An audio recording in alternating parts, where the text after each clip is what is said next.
Hey there, gamers. This is Toby from the Secret Levels podcast here. I wanted to tell you about our fundraising campaign we're hosting this year from November 1st to December 31st called Gameboree. Gameboree has been happening for 6 years in support of St. Jude's Children's Research Hospital. In total, Gameboree has raised over $11,000. This year, we have some awesome prizes we'll be giving away, and we'll even be doing some special streams over on twitch.tv/TobyVonDoom. For more info on how to donate and when the stream schedules are, please visit badsecretmedia.com/Gameboree. Donate to win some prizes, but also just to help the kids. Donate today and make a difference. badsecretmedia.com/Gameboree. GAMEBOREE.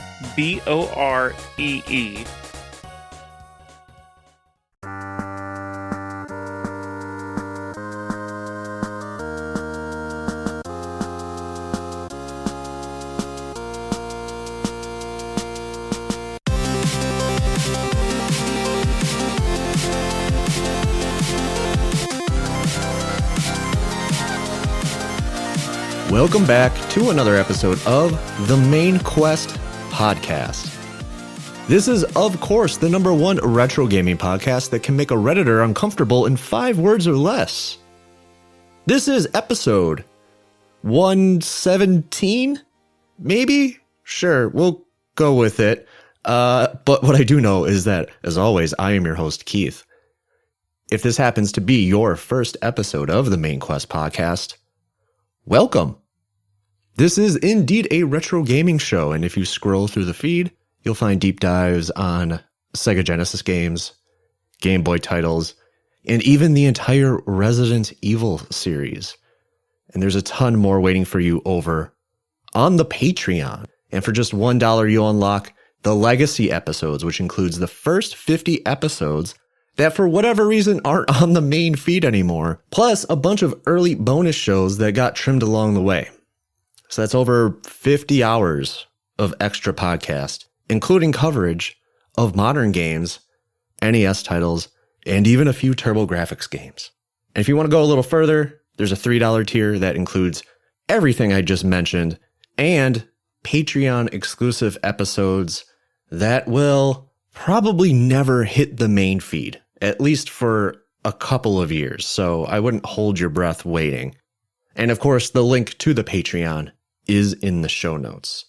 Now, a bit of housekeeping before we dive in here. This is actually the final game review of the year, because next month I'll be wrapping things up with 2 special Game of the Year episodes, but they are not going to be your typical Game of the Year episodes. I like to do things a little bit differently around here. First up, we will have a roundtable including Matt Storm, Eric Guess, Phil Morgan, and Cade Call. They're all returning for part 2 of our Game of the Year symposium. And we're asking the question, dear listener, what really makes a Game of the Year a Game of the Year? Why does the conversation around these lists always turn into discourse? And you can catch part 1 right now. It's in the backlog, and believe me, we've still got a lot of stuff to unpack. And if you're not tired of Eric yet, guess what? He's coming back, because he will also be flanked by Chris Copleen and B. Ross for the first ever Main Quest debut here, Game of the Yesteryear. And we're going back to 2005 to specifically talk about Resident Evil 4 and everything else that made that year such a landmark year for gaming. Finally, over on the Patreon, I'll be doing a personal Game of the Year episode, which will be your prototypical, standard, run-of-the-mill, me talking one-on-one with you guys, running down my favorite games that I played this year and what ultimately my Game of the Year will end up being. I did a mid-year check-in back in June, so we'll see how much my list has changed since then. All right, so this feels like this has been the longest monologue that I've had in months, so let's get to it. SeekYeWisdom is back on the show. Returning listeners will know that he joined me for the Diablo episode, and we also did a full breakdown of Celeste on Patreon. Of course, hey, patreon.com/the main quest. Great episode. This was a conversation and a totally different vibe from those episodes because Super Smash TV is just that kind of game. It's just an arcade game. So let's get into it. It is Super Smash TV on the main quest.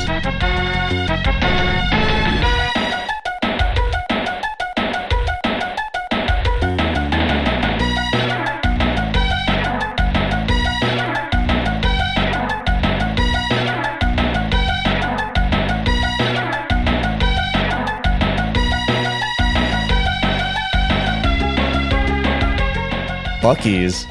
You guys got a Buc-ee's out there? No, I got it in Athens, Alabama. Oh, okay. That makes sense. He's all, oh yeah, there's a Buc-ee's there for sure. The one thing that I do regret to inform you, Seek. Hit me. I don't have a trivia segment lined up for you. Yeah, that's all right. It's funny because I don't think I've ever done a trivia segment. Well, I don't do them on the side quest episodes, so you didn't do one on Celeste. And when I was doing Diablo, you're like, it's already long. I wasn't 100. Yeah, it was already really long. Also, technically a side quest episode, so I wasn't going to do it then. Also, I wasn't really doing the games. I just brought the games back when I came back. But yeah, I could not. I was trying to think of one. I could not think of anything to really tie into Smash TV, which is like weird because, you know, the game is kind of commentary on like capitalism. So like, yeah, I thought I could come up with something and game like shows and yeah, I figured I'd be able to come up with something like really snarky and sarcastic and really stupid, but nothing. I had interesting. Nothing. And I didn't want to recycle one of the other ones that I've been doing recently. Not so soon. So yeah, no, I appreciate that. Yeah, no worries on the trivia. We'll sneak it in and do an episode sometime in the future. Oh yeah, you'll be back plenty of times. You're all over the schedule here. So. I'm looking forward to it. Speaking of which, I should formally introduce you. Right, you may have heard him again on said episode, like Celeste, Patreon only, patreon.com/the main quest, and another very large and I think important episode in the backlog, Diablo. He is, well, now I got to think of a better way to introduce you because I'm not quite sure where you're from. You know what? Super Garbage Day. avid Super Garbage Day listener and Main Quest listener. SeekYeWisdom. Welcome back to the show, sir. Thank you for having me. It's always a pleasure to be here. I should say, you know what? I should say official, unofficial co-host. Oh, that's an upgrade. That's definitely an upgrade. You paid for that title. You paid your way in. Yeah. Listeners may or may not know what I'm talking about right now. But they will soon. You know, they will. They will find out. God, I hope you didn't see that conversation earlier in the Discord. No, I haven't been on Discord at all today. Okay. Well, right now we're still friends, and that's all that matters. That's quite all right. But since this is your, third time on the show, I guess we don't really have to do formal introductions anymore, right? Yeah. I mean, right now, anyway, like you'd be like, oh, what's going on online? Like right now, I'm almost on online hiatus. I'm just taking a break. I'm focusing more on life stuff, touching grass, that kind of thing. And, but we had discussed Smash TV and some other games, some time ago. And so I'm scheduled to make appearances like this. And we've got a little secret project in the works, as you alluded to. So it's good to be here online doing these things when I have the opportunities. Yeah, I appreciate you taking your time out to do it. With that, I mean, have you been playing anything? What are you playing? Tell me about it. So I think for a long time, for probably 6+ months, a year, I picked Remnant 2 back up. In fact, I went back to Remnant 1, played through all that, then picked Remnant 2 back up, played through all that again. And that was an amazing time. I love that game series. I'm hopeful they make a third one. I don't know that they will. The story in a way is wrapped up, but it also leaves you at a cliffhanger. So who knows what they'll do there. I recently you're gonna have to jog my memory. What is Remnant? Oh, apologies. I just I play it so much it just kind of it's a third person action adventure shooter. So think like a Dark Souls, Elden Ring perspective for your character, and like the dodge rolls are very Dark Souls, but instead of all weapons and magic, you get like special abilities like magic. You do get a lot of melee weapons, but you also get a lot of cool alien kind of guns.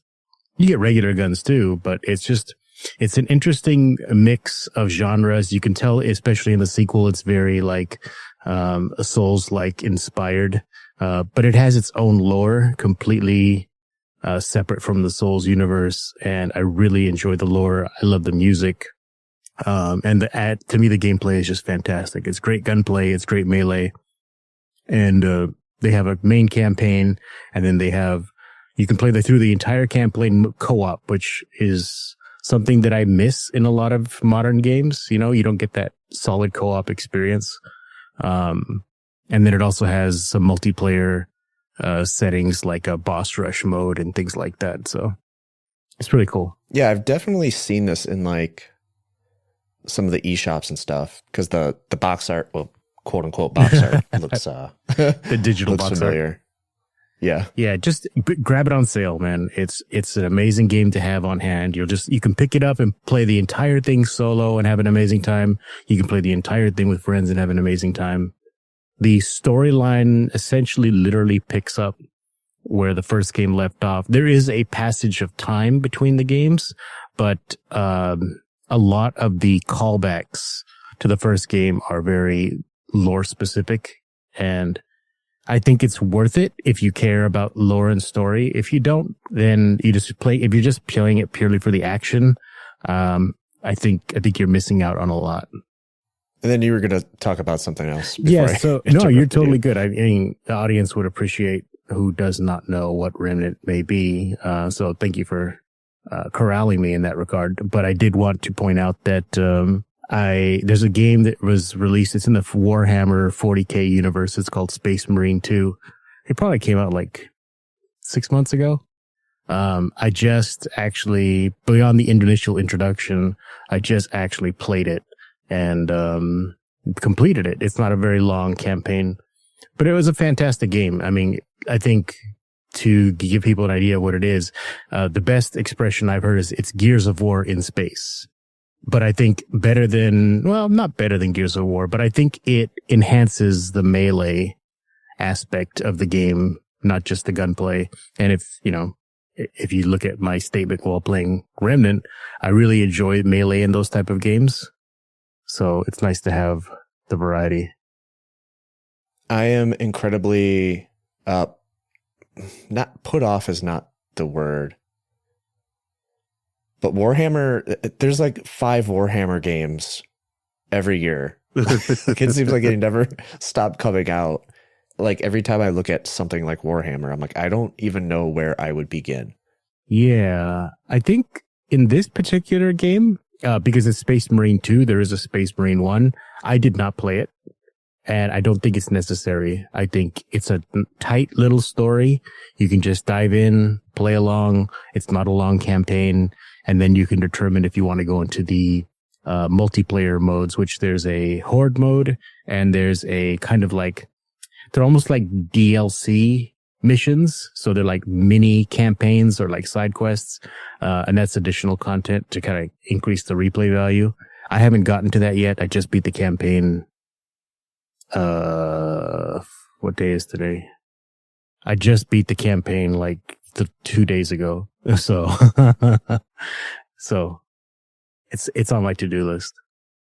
But other than those 2 games, like, I really haven't, I've been playing Back 4 Blood a little bit with friends. That's always fun. Oh, wow. I have not heard that name in at least 5 years. Back for Blood? It's been a long time. I don't even think it's been out for 5 years, to be honest. But yes, I know what you mean. It's been a minute, and we kind of just got into it again, and that's been really fun. It's a spiritual successor to the Left 4 Dead series, and other than that, just the occasional retro like today's episode. Man, I was so excited for Back for Blood, and it just might be because I didn't have like a designated crew to play it with. I think I was looking for that dopamine hit from playing Left 4 Dead and Left 4 Dead 2 back in the day, and it just wasn't the same. And I know like the mechanics and everything are intentionally different to like really separate itself from the first two games. They're not really related, but close enough. So yeah, I only played it a couple of times and then just kind of dropped it. That's why I mean when I was just like, man, I've not, well, I also don't hear a lot of people talking about it as much as they did when it first came out too. So you're right. When it first came out, it was all over the place, and I don't hear about it much anymore. But I absolutely agree with you. I think if you don't have a good group of friends to play with, it's not an enjoyable experience. It's too hard to play by yourself. Playing with randos can be successful depending on how good you are with your just basically running and gunning on your own and communicating with a team that you can't necessarily communicate with. That's one of those games that I only play with friends. So I really so when we're recording this, it is still the spooky season. And I was really trying to figure out like what I wanted to play, like what kind of scary horror game I wanted to play. And I've just kind of been at like basically like choice paralysis because I have so many games where I'm just like, oh, I could maybe I could finish up Silent Hill 4 or maybe I could start Beyond Shadowgate, or maybe I could play Visage. Visage? I think it's Visage. I think it's Visage. I just made it fancy for no reason. That's because you're fancy, man. Pinky's up. Yeah, right.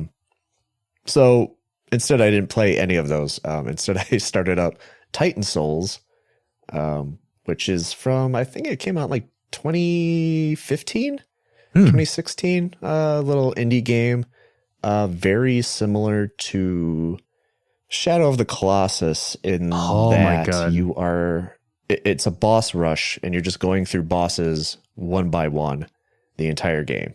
And that's kind of it. And it kind of has that open-ended exploration that Shadow of the Colossus has as well. Man, that game is tough. I forgot how hard that game was. Shadow of the Colossus is tough, so yeah. Yeah. It doesn't, I say Shadow of the Colossus, but again, it really comes down to like the exploration and just kind of the way that the game, the progress in the game is carried out. You're not climbing on any of the bosses or anything like that. It's a top-down 2D pixel art game. The art direction is very simple when it comes to the pixels, but it's still like very unique, and it's like the environments are like gorgeous, and just like the way that they're using the pixel art and the way that they do is very creative. It's tough as and I knew coming back into it that it was hard, but like the first boss is it's just a giant blob. And the more you shoot it, well, let me back up. Basically all you're equipped with is a bow and arrow. Oh yeah. And you only have one arrow. And when you shoot it, you have to hold down the fire the button you use to fire it. You have to hold down the button and the arrow comes back to you. You recall it. Oh. Which it gives the game this sort of tension because the bosses are moving all around the room. And if the boss is blocking your arrow, you can't retrieve your arrow. And the further away from the arrow you are, the more you're just kind of leaving yourself open to get hit. And it is a one-hit KO situation. If the boss even just like breathes on you, you're dead. And then you have to start all over. But the boss is also a one-hit KO. But it's much harder than I'm making it out to sound. But this first boss, it's just a blob that's moving around the room. It's kind of jumping or whatever. And every time you hit it, it divides and multiplies into like smaller parts.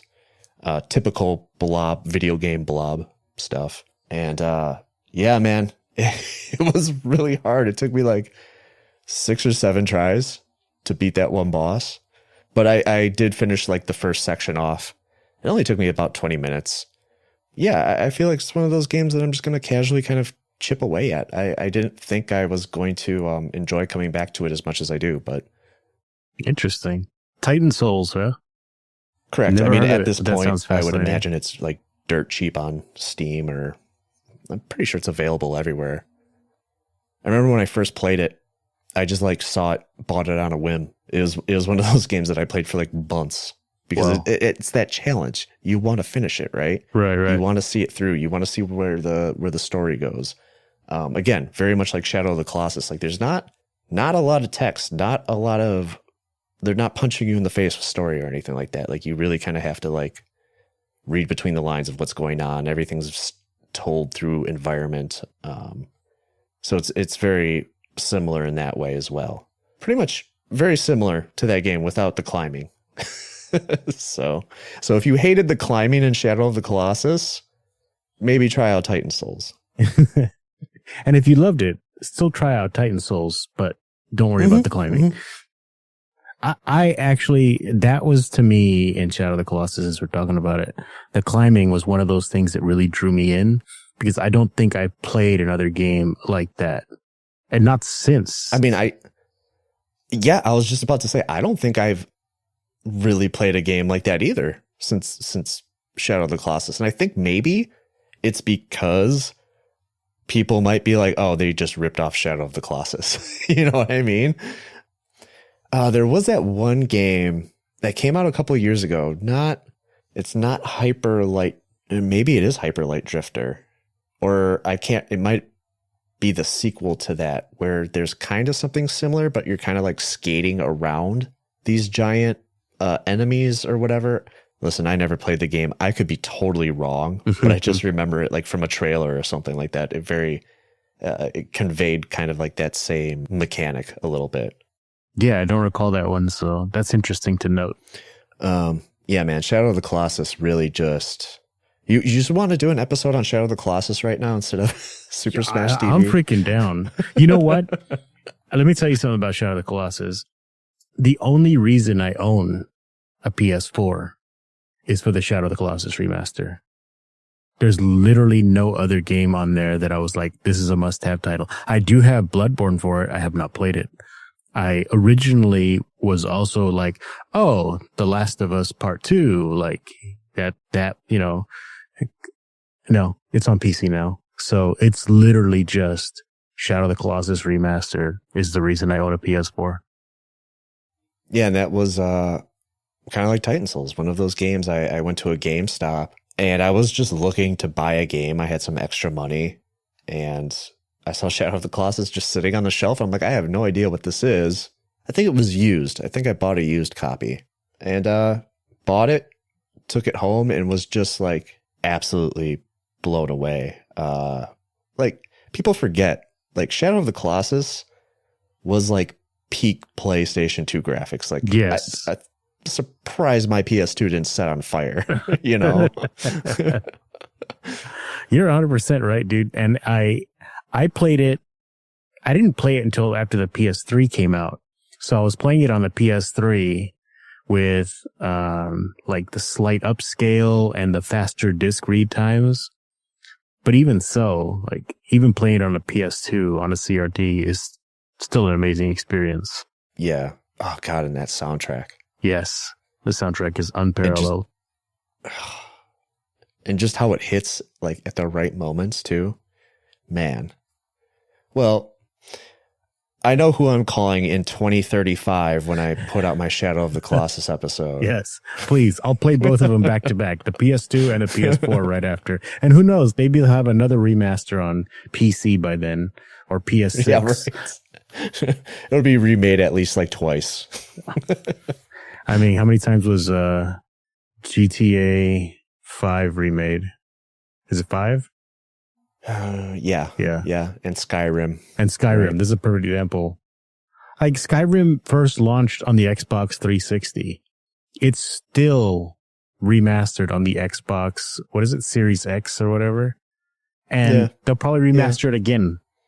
I never finished Skyrim because I did have it on my 360 and it kept crashing every time I left. What's the first town called? I don't remember anymore. I don't remember either, but I know what you're talking about. Where you first encountered that dragon. Every single time. Yeah. So I was just like, I'm never playing this again. So, and I haven't. Yeah, I have a similar story to that. I played it. I went into the library of the Blades. It's like the first 5-6 hours of the game. I read in the library for like 3 hours and I put the game down. Never picked it up again. Yeah. So speaking of bosses and, there is no good segue. No.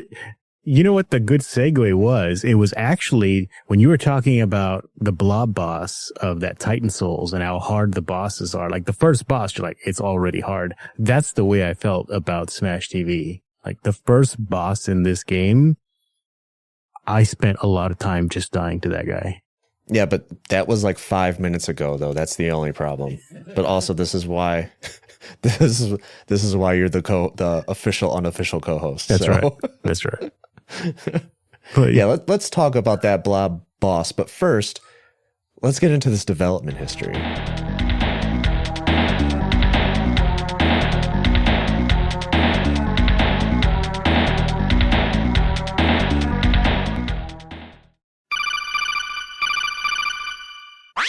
Colonel, I've infiltrated the podcast. Good work, Snake. I have to admit, it's an honor to be working alongside the legendary Solid Snake. To tell you the truth, I'd like to learn more about you. Snake, this isn't the time for philandering. We're nothing more than dogs, are we? Please, Snake. We need to stay focused. We can't let our emotions get the better of us. The mission at hand is of utmost importance. Do you remember your briefing? Something you haven't told me about. Of course not. The main quest merch is live. I repeat, the merch is live. I don't believe you. It's true. Limited edition gear, designed for style, stealth, and VR missions. Tactical tees. That's right. Tactical tees, cozy hoodies, and snazzy stickers. Foxhound approved. What? Why didn't you tell us about this sooner? I'm sorry, Snake, but you have to understand, if the Lale Lule Lo caught wind of what was being planned here, it could jeopardize the entire operation. You need to head to tpublic.com, again, tpublic.com, and type in Main Quest Podcast into that search bar. Is that so? You can easily find the direct link to that website in the show notes. Hurry, Snake, before they vanish from your radar. Got it. Listen, I think I'm starting to develop kleptomania.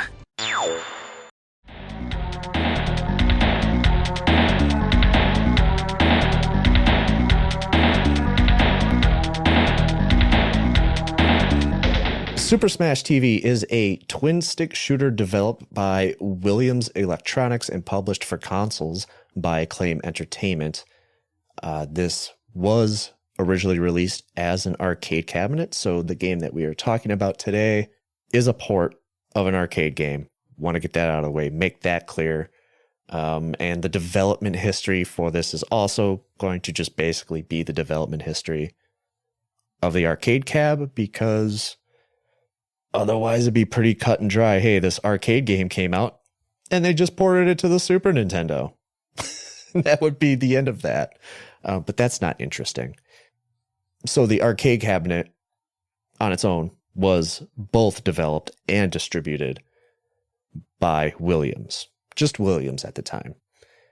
And I'm happy to kind of dive into this development because there's kind of a crossover with previous episodes, Mortal Kombat 1 and Mortal Kombat 2. Because John Tobias worked on Super Smash TV, which I had no idea. Also, just to be clear, I'm going to keep on going between Smash TV, Super Smash TV. Again, everybody just should know that I'm just talking about the same game. But yeah, I mean, John Tobias joined Williams in the late 80s, and that's kind of right around when the Bally and Midway merger happened. And he was hired primarily as the artist for Smash TV. my question is, like, since this is one of his earliest games, do you think him contributing the artwork and like the design for Smash TV, do you think that kind of helped set the tone for the stuff that he would do with Mortal Kombat eventually? There's definitely some connections there, in my opinion. And I think the key is that Smash TV, even with its highly pixelized graphics, it's a very violent game, right? So if you're good at doing that kind of like violent, pixel art or video game art, why wouldn't you evolve it into what was once the most violent video game franchises of all time, right? I think the only major difference is that with the Mortal Kombat and what kind of made it stand out from other competing fighting games at the time was they used that motion capture technology. So the characters look like real people. And so that's really cool that, he has these humble beginnings in Smash TV, but then like Mortal Kombat kind of takes the world by storm later. Yeah, it's not only like the crossover of the violence and the overtop absurdity of it all, but a lot of Smash TV's inspiration comes from those over-the-top action movies like RoboCop. Yeah. And Mortal Kombat, its inspirations come from the over-the-top kung fu movies. So I think it's kind of interesting that there's also that like crossover with like these guys who were like total film nerds. It really like took their inspiration from another medium and implemented it into these games or whatever that they really wanted to make. Yeah, that's a really good analogy there that you brought together, because I didn't even think about that. You're right. They're very much influenced by movie franchises or movie genres, right? And I mean, Tobias wasn't obviously like, he was just the artist, right? He just did like the packaging and design work and stuff like that. The biggest pieces of the puzzle are, of course, Eugene Jarvis and Mark Turmell, both of which I have not brought up on the show before, which I'm really surprised by, actually. Well, I guess not so much. I didn't talk about Atari really in this podcast, so... These guys are old Atari guys. Atari and Apple, which also... Apple basically came from Atari. So, yeah, there's just like a nice long lineage of these two kind of like crossing paths back and forth until they both basically ended up at Midway. And Eugene Jarvis specifically, this was more or less, I would say it's more or less Smash TV is kind of his baby. For a long time, he made pinball machines. And then he did get a job at Atari.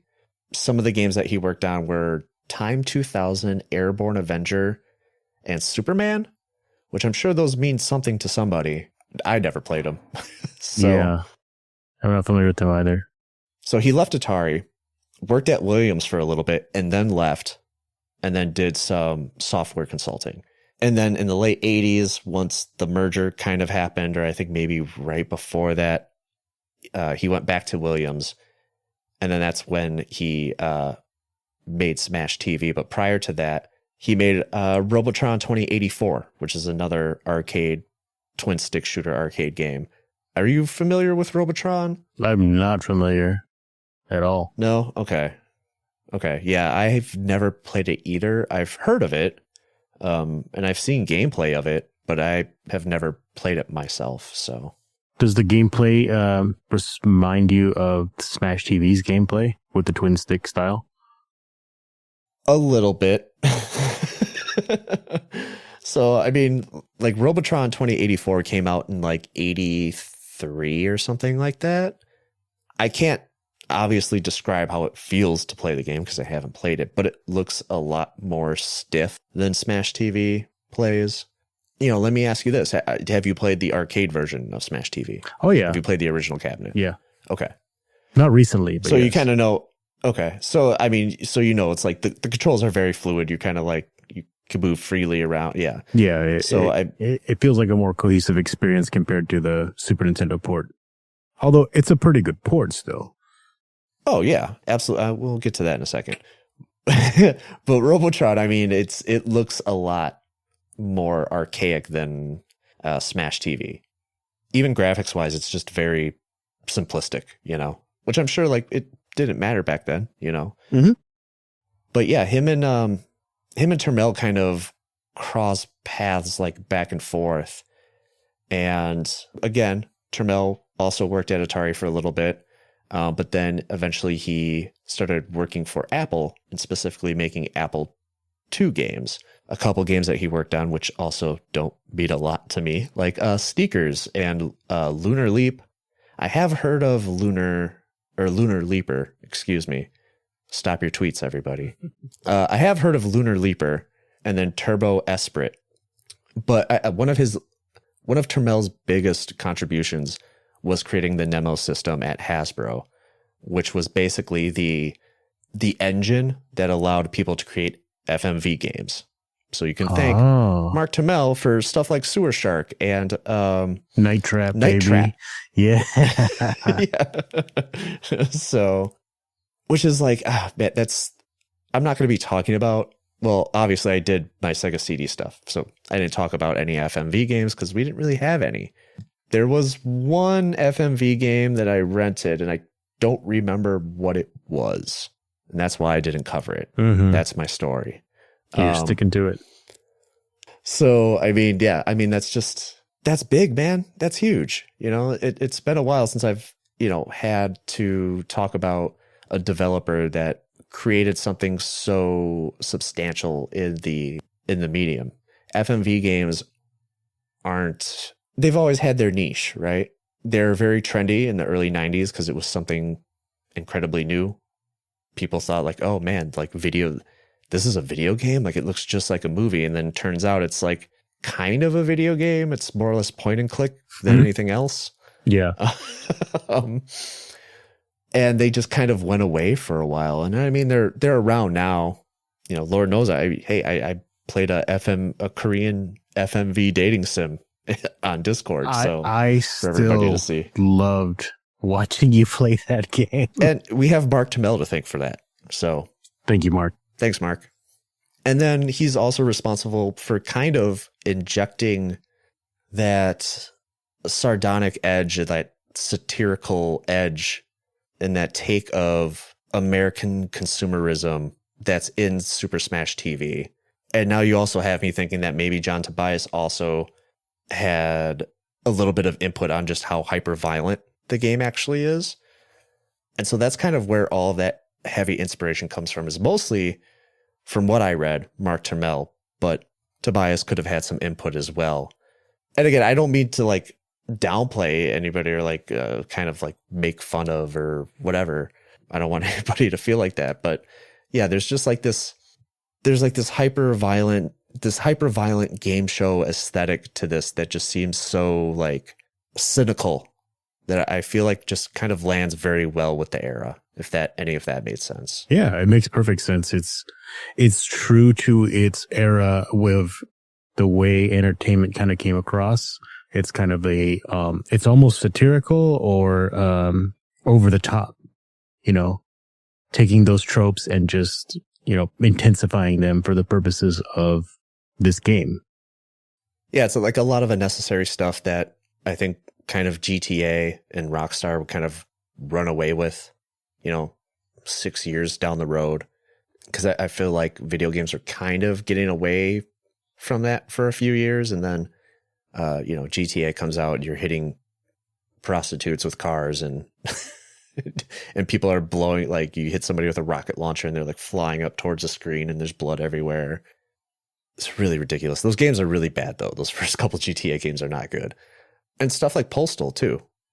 Postal is just edgy to be edgy, like I think you literally like piss on people or something like that. Yeah. You saying that reminded me of Duke Nukem 3D. Sure. Yeah, Duke Nukem as well. Yeah. Yeah, so I really think like, I guess what I'm getting at is like Super Smash TV feels like it kind of it kind of really ushered in that era, or at least helped usher in that era of like the edginess and kind of the way things were starting to shift. The attitude was starting to shift within the gaming industry. that ultimately, leads to stuff like Mortal Kombat and the Senate hearings and stuff like that.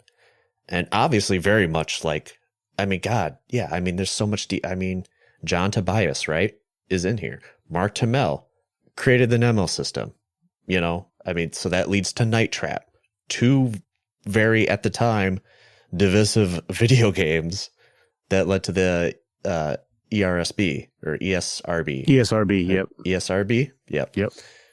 So yeah, I mean, the DNA is totally here. And that's fascinating that they work together on this game and then where they go from there.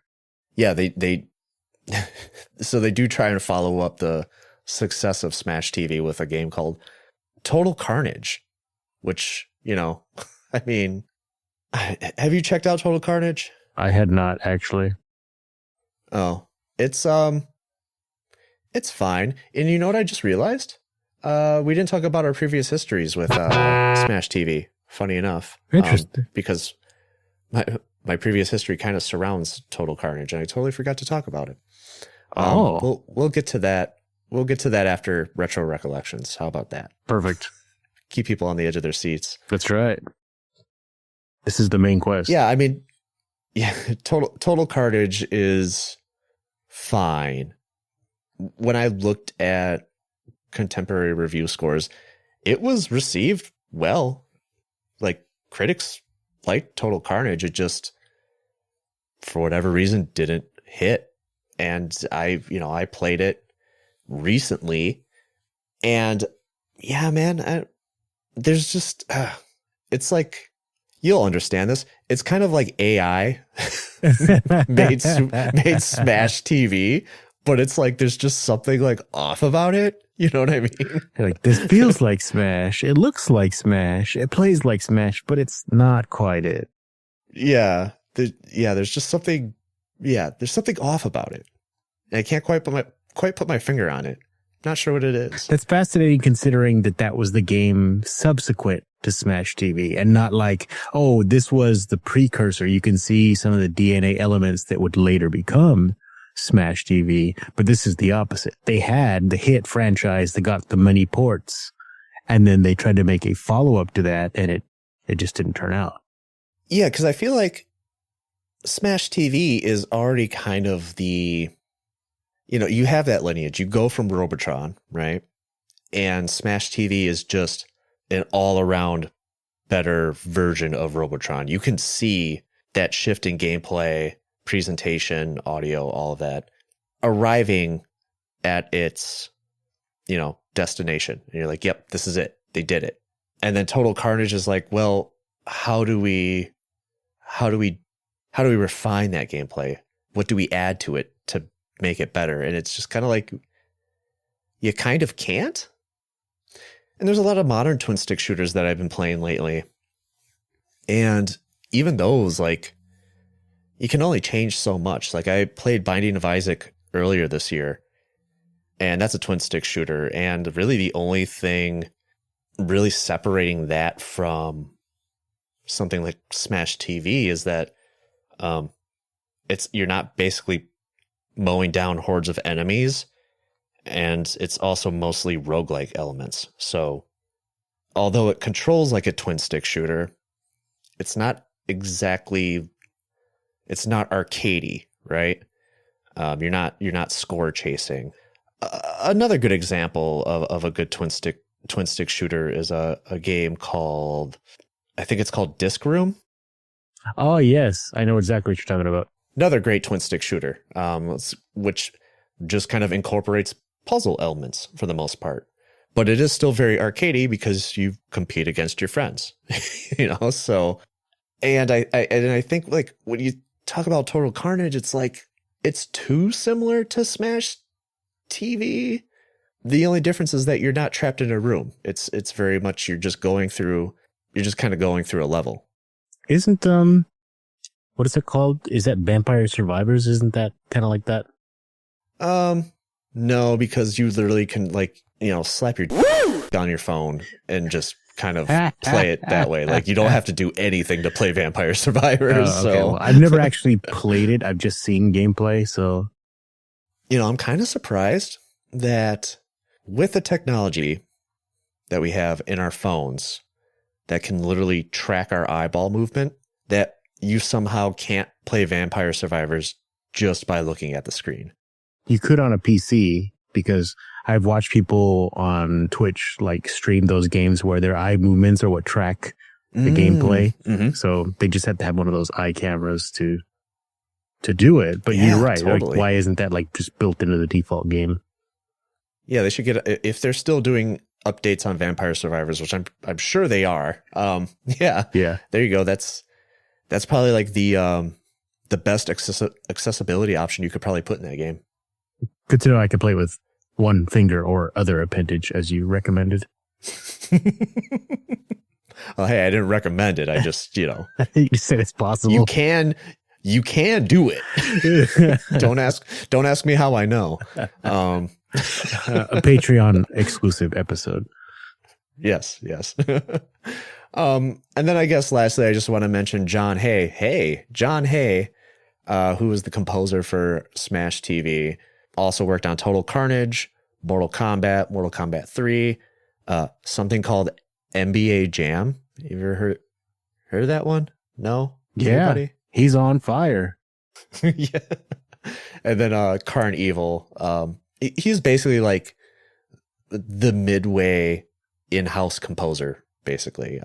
And his final credit was listed for the Wii release, 2007 Wii release, Cruisin', which is just a cruisin' game by name. It was actually a Fast and Furious tie-in, but they slapped Cruisin' on there because everybody loves those cruising games, right? I used to live by them on N64, Cruisin' USA and Cruisin' World. I was all over it. I mean, those are like the only ones anybody's ever played, to be fair. Super Smash TV specifically launched in February 1992 for the Super Nintendo. I couldn't find a lot of reviews for the Super Nintendo version.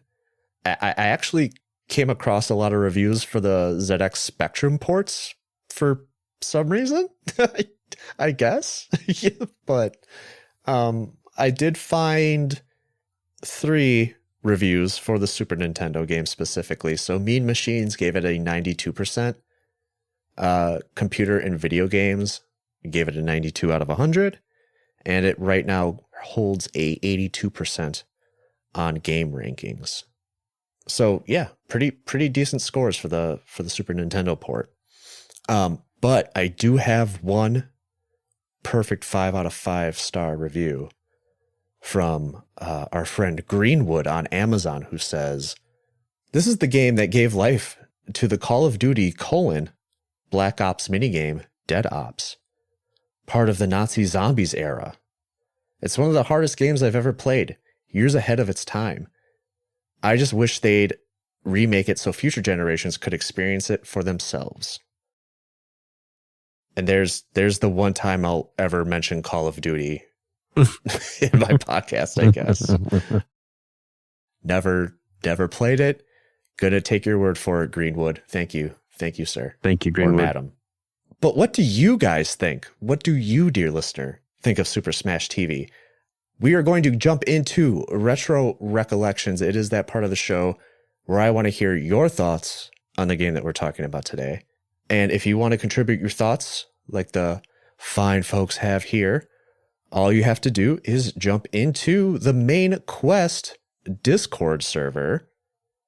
And when I need to hear your thoughts on a game, I will ping you and leave it all up to you what you write. And links to that server, to the Discord server, rather, are in the show notes.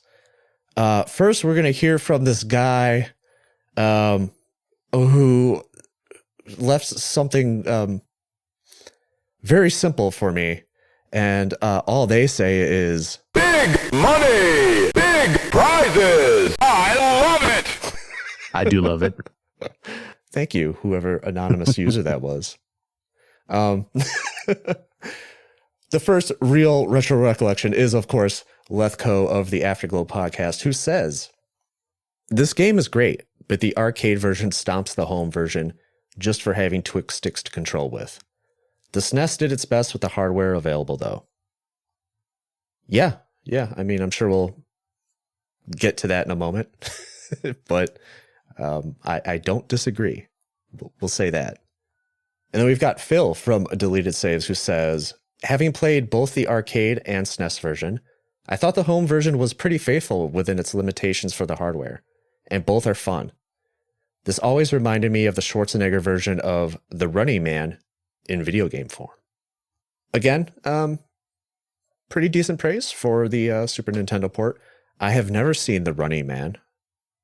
Have you experienced this? No, I actually am not sure what is being referenced. I have heard the title The Running Man, and I know who Schwarzenegger is, but putting those two in the same sentence, that was new for me. I've also heard of The Running Man. Did not know that was a Schwarzenegger movie. No idea. Movie night later. I really don't. Yeah, I don't know. I was going to say I don't know anything pre-Terminator, but there's the Predator, right? Predator was before Terminator, right? The first Predator, yes. The first Predator was not before the first Terminator, though. No? No, I don't. Oh. I don't believe so. I believe it was the success of the first Terminator, which then led to the success of Predator. I could be wrong. I got Predator. Yeah. Okay. Commando was before both of those, right? That I would say probably yes. And Barbarian or Conan the Barbarian, right? Oh yeah, Conan. Yeah. Okay. I do know more Schwarzenegger movies than I let on. I bet you Twins is your favorite, though. Oh, dude, just Danny DeVito by him. Yeah. I mean, I think honestly, if that movie was made now, it's just two Danny DeVitos, right? That would be awesome. There's regular Danny DeVito and there's AI Danny DeVito. Yeah. Disney can make it. They love that. Speaking of short guy syndrome, we have Chris Copley. I actually don't know if Chris is short. I have no idea. That was a heck of a segue. Well, he deserves it because I did read his retro recollection prior to this. Anyway, Chris Copley, Retro Hangover. You know him well.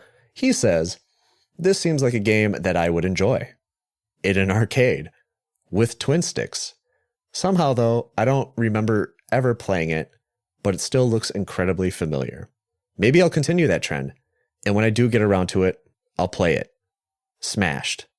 I'm also willing to bet it is better than Virtua Racing. And finally, we are going to hear from Matt Storm from the Fun and Games and Reignite podcast. They say, I remember loving the Smash TV arcade and being slightly disappointed with the SNES version. It's not bad, but definitely pales in comparison. All in all, though, a fun shoot 'em up from what I remember, though admittedly, it's been a while since I actually played it. So yeah, I mean, it sounds like everybody's just kind of all in the same spectrum here. You know, arcade game is great. SNES port did its best.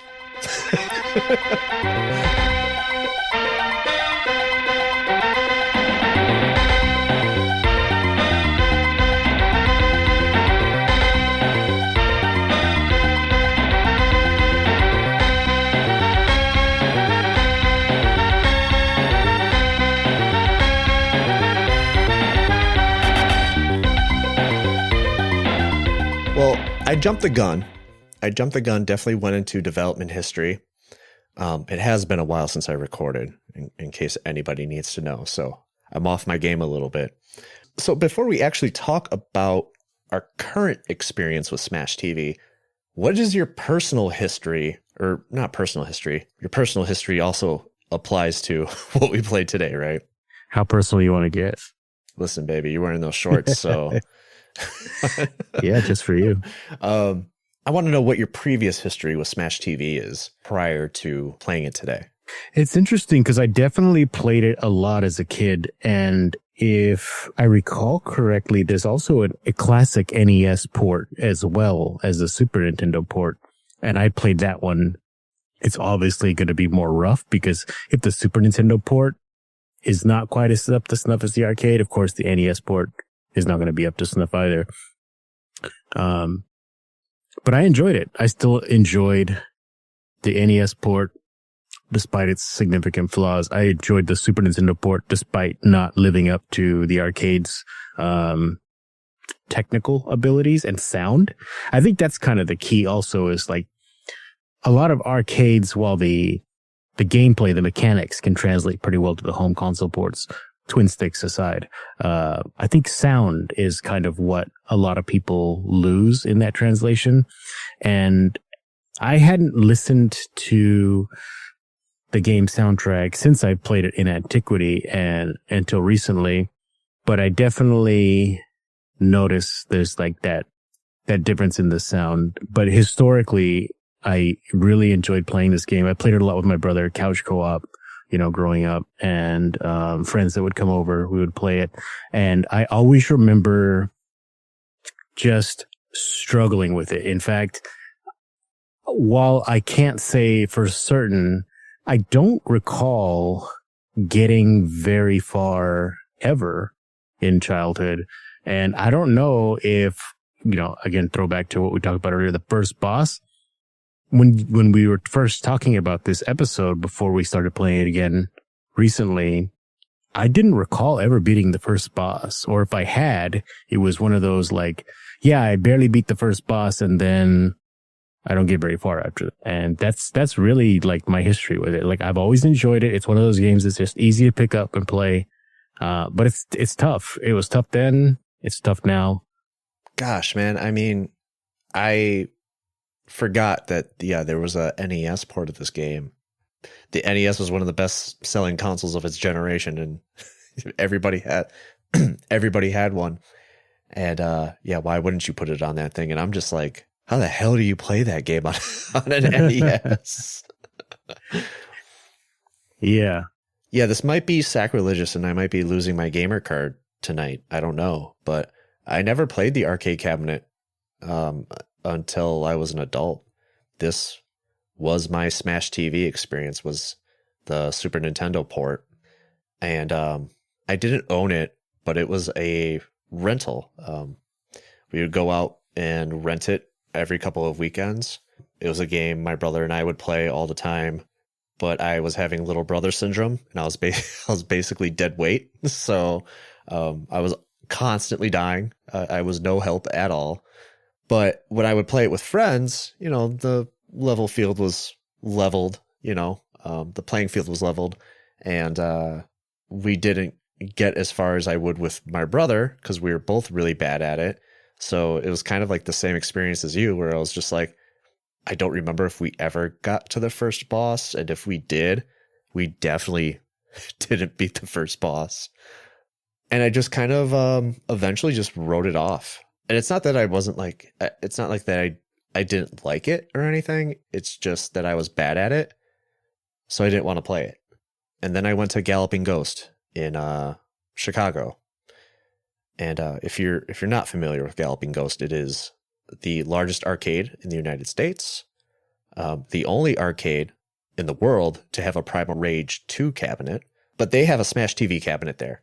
And when I went there with my brother for the first time, we kind of relived those memories of playing it on the Super Nintendo, but in the arcade this time. And we sat there and played the entire game until we saw, I was going to say credits, but until just our high scores came up, because there really aren't credits. It's just a scoreboard. And so, yeah, that was awesome. And that's kind of been our thing since then, to, play that game whenever we're together and we see it. And tying back into the development history, I was at Galloping Ghost a few months ago, and right next to it is Total Carnage. Yo, that's awesome. And that was the first time that I had played that game. And yeah, I mean, everybody knows my feelings about that already. It's just weird, especially after playing Smash TV. So, and going straight to that. Yeah, I mean, it's basically my previous history with it.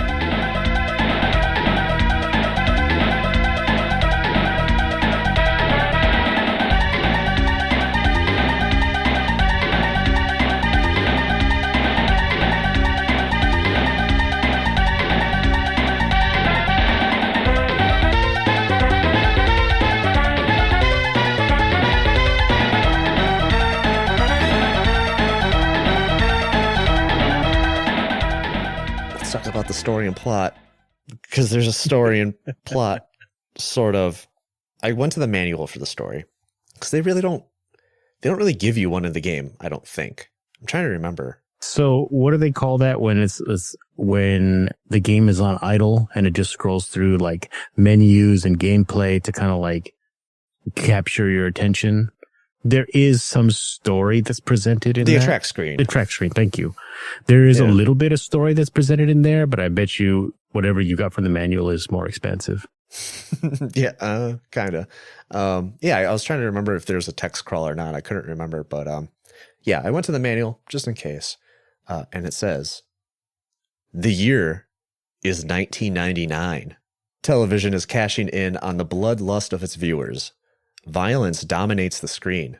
Topping the ratings are the TV game shows that offer the ultimate in prizes. Your life. Winning and losing has become destroyed or be destroyed.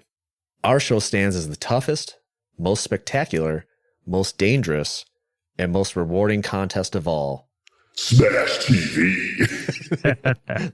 Alone or in a pair, powerfully armed contestants are sent into a closed arena.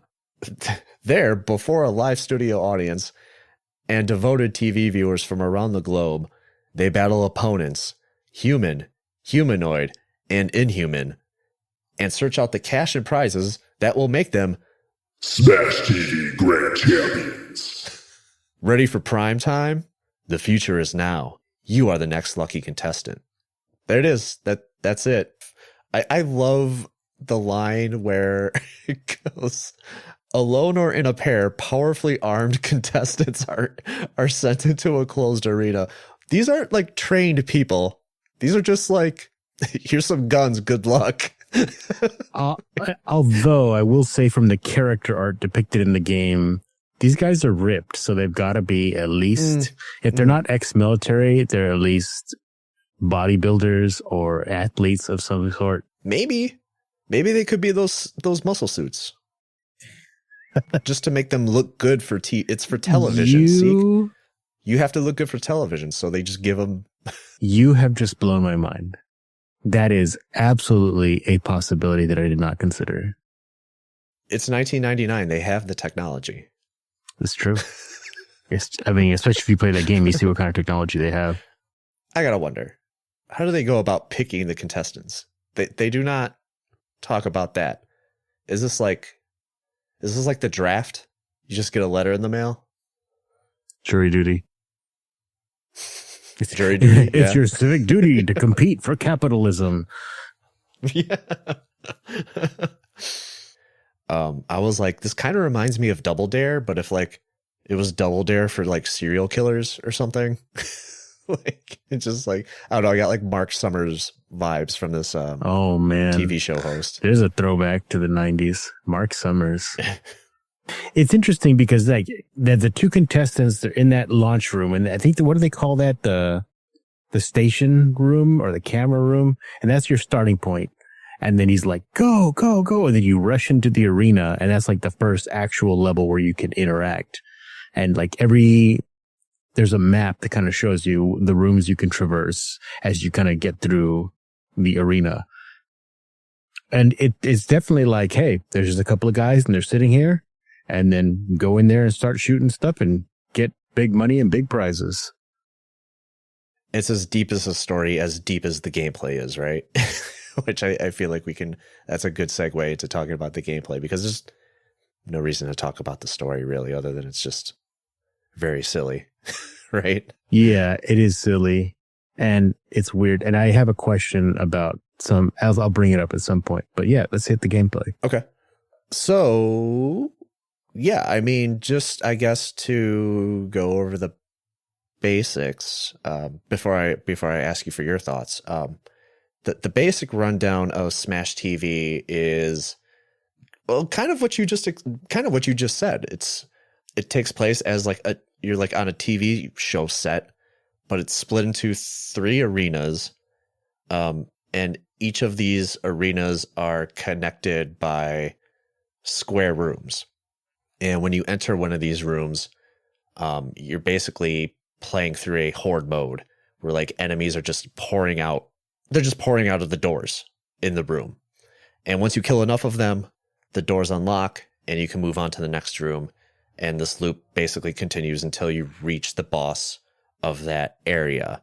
And at the start of each area, like you said, they show you a map.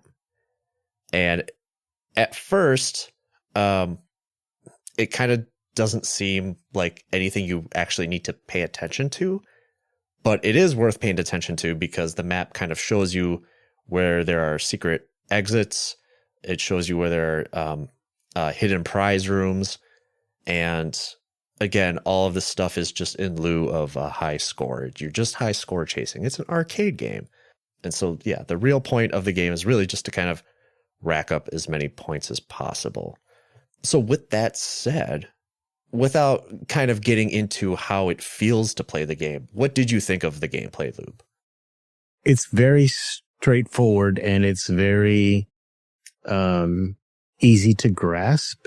That gameplay loop, it's go in, shoot, don't die, and pick up stuff while you're moving around, because that's the goal, right? It's that high score. I need to pick up all the things that I can pick up without getting hit. And it extrapolates from there. Like at its core, that's all it is. So, I mean, as far as the gameplay goes, are you like fine with high score chasing? Yeah. Is this something... Okay. If that's what I'm in the mood for, like obviously I much more prefer like a story objective driven type of game experience. Like I want to have a purpose to what I'm doing. But you know, I grew up in the era where arcades and high scores were the objective. So there's still a bit of nostalgia there, and there's still a bit of that, just that like, well, let's see what kind of score I can get. And to your point, I did capture all of my scores, and score is essentially how I calculated my progress. It's not how many rooms I cleared. It's what was my high score. That was how I could be able to tell, did I do good this run? Did I do worse than last run? That type of scenario. So, because I ran into the problem for me in that I'm playing it solo, and it was the same problem I had when I was playing its sister games, Mortal Kombat 2, which by the time this episode comes out, I don't have to play alone anymore, thanks to the Mortal Kombat collection, or whatever that thing is called, which comes out next week. And so, like, playing it solo was like nobody likes to play an arcade game solo. You know what I mean?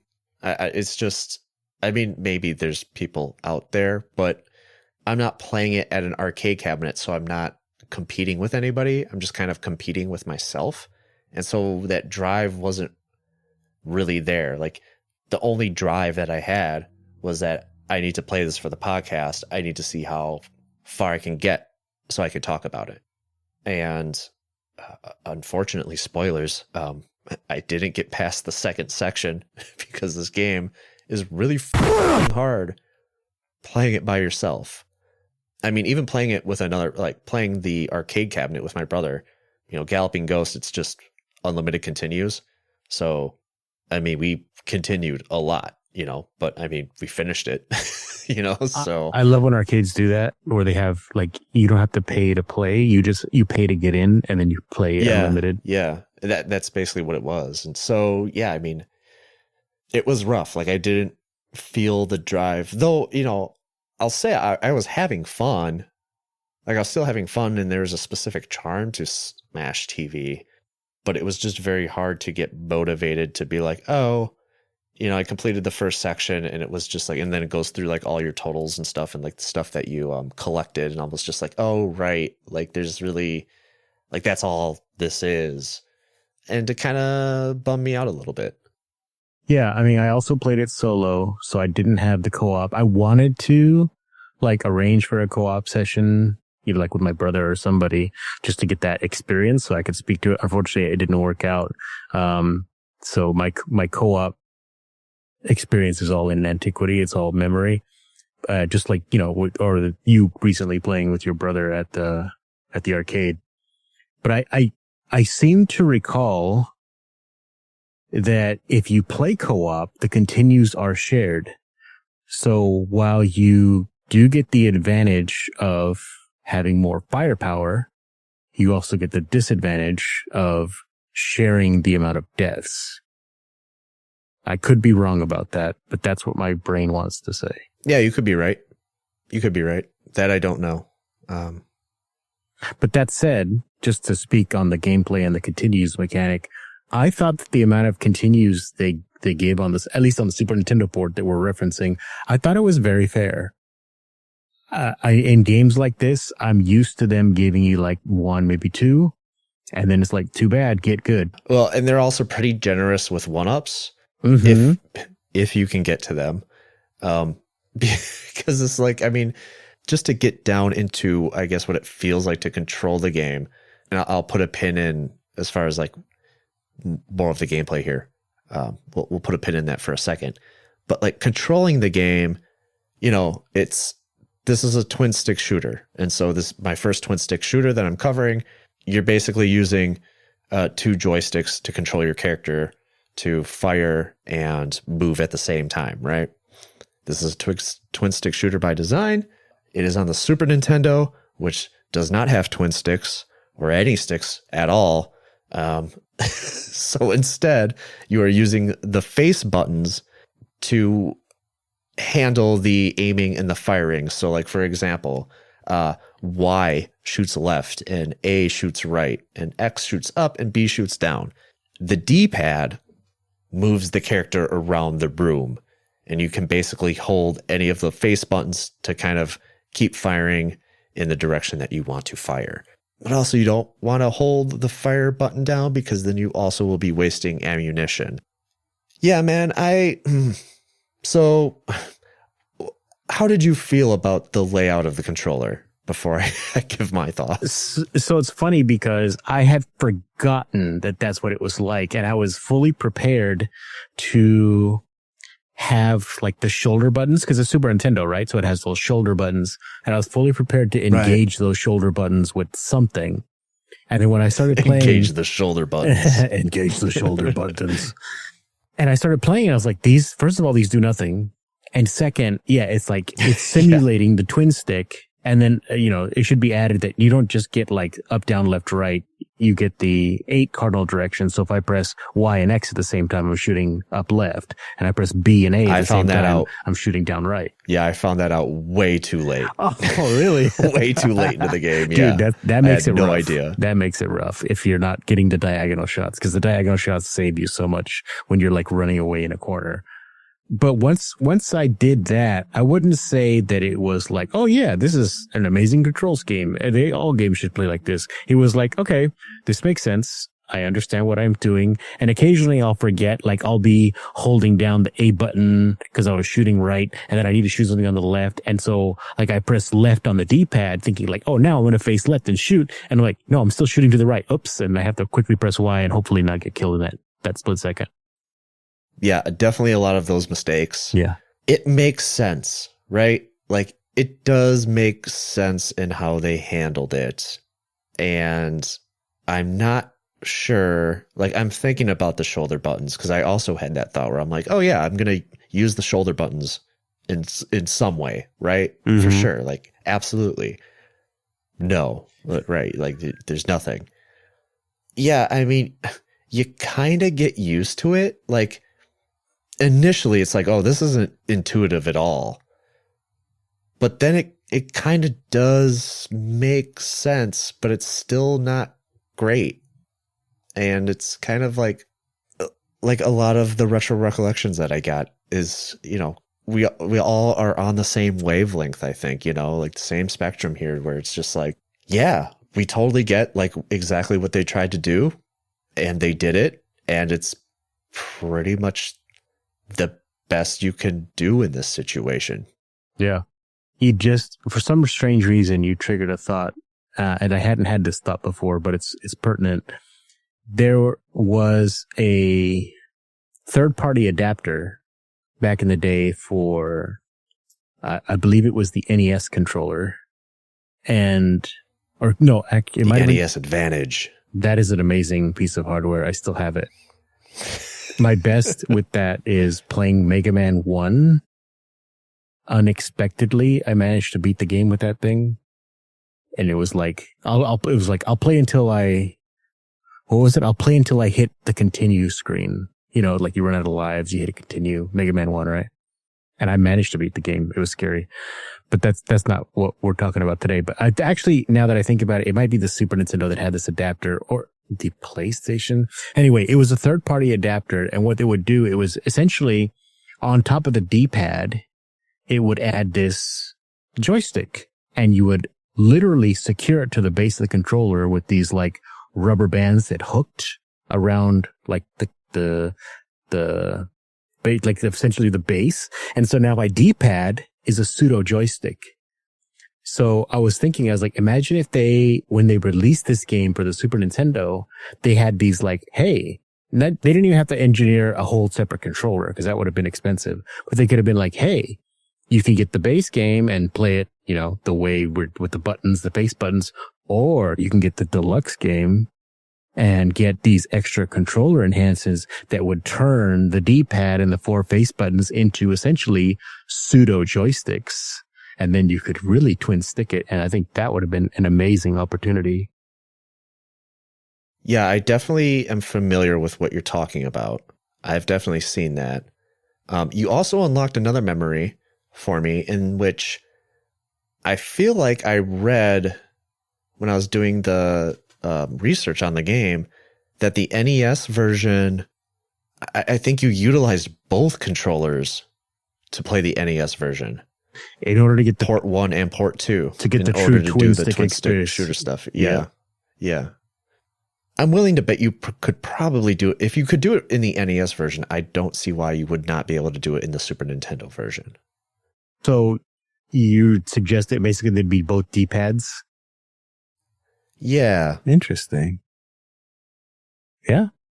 Definitely. It still wouldn't be great because, I mean, talking about the D-pad, and maybe it's just my D-pad, but man, the corners were just digging into my thumb, man. Like it did not feel good. It's because you have the PlayStation D-pad, right? No, I'm using a 8-bit DOE controller. Oh, really? I also used an 8-bit DOE controller, and I did not experience fatigue with the D-pad. Oh, okay. So you have the PlayStation form factor. Yeah. And that makes sense. That makes sense. I have a different 8-bit DOE. That's the Xbox form factor. The D-pad is a little different. And yeah, I rocked it okay. I don't think it's that significantly different. Yeah, it's traditional D-pad, but yeah, I don't know. Something about the corners did not feel good moving around with that thing. Mm-hmm. But yeah, it's just, the controls are fine. They're fine. It's just not the way you want to play it though. So I want to pull the pin on the enemies and the spawning and stuff because you have the power-ups and you have the hazards, right? And so as many enemies there are on screen, sometimes there's just as many pickups. Like the screen will just fill up with pickups. And without reading the manual, half of them were like a mystery to me. Like I know there's a rocket launcher, there's a spread shot, there's a shield, and then there's a few like weird ones like this spinning disc or something. Yeah, it's like a force field. Basically, it protects you from getting hit in close proximity. It just kills everything around you. But then those discs will eventually they will eventually wear out and then you're exposed. Yeah, it seemed like they lasted just as long as it took me to pick it up. Like it didn't really seem like it did too much. It depends on the enemies.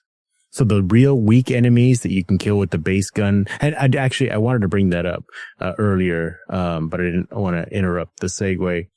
The base gun has unlimited ammo, but it's also the weakest gun. And you said you don't want to hold the gun down and just constantly shoot because the guns that you want to use, like the rocket launcher, the grenade launcher, the spread shot, those have limited ammo. And so you want to conserve it for like when it counts.